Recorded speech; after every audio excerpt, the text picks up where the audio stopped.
Sinungaling si tatay. Hindi ako pagod. Ang garagal niyang tinig. Ngunit, ang mga matay nangungusap ng isang kwentong puno ng sakit. Isang karagatan ng pagod ang nakikita ko sa kanyang mga titig. Isang dagat na walang hanggan. Puno ng pag-aalala at pag-ibig na nag-uumapaw. Ang bawat pagod ay isang kirot, isang sugat na di na nakikita. Ngunit ramdam na ramdam ko sa bawat haplos ng kanyang mga kamay, magaspang, maputik, madumi at puno ng kalyo.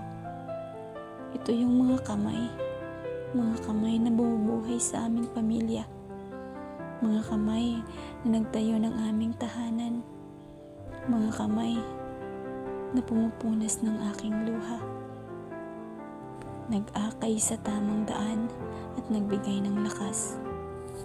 Ang kanyang mga balikat, dati matatag na haligi, ngayon ay nangangatog na. Ngunit ang ngiti pilit pa ring sumisibol kahit pagod na siya.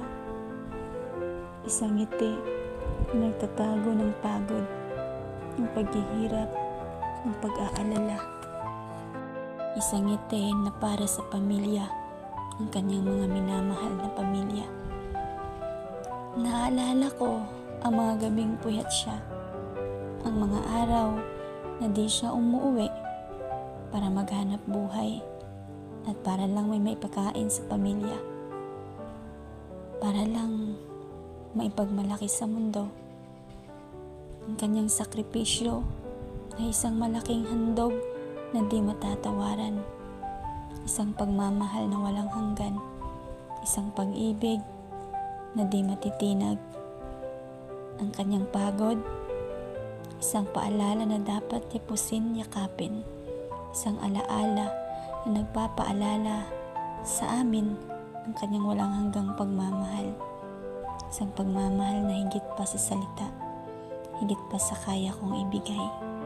Isang pagmamahal na nagpapalakas sa akin, nagbibigay ng liwanag sa aking buhay.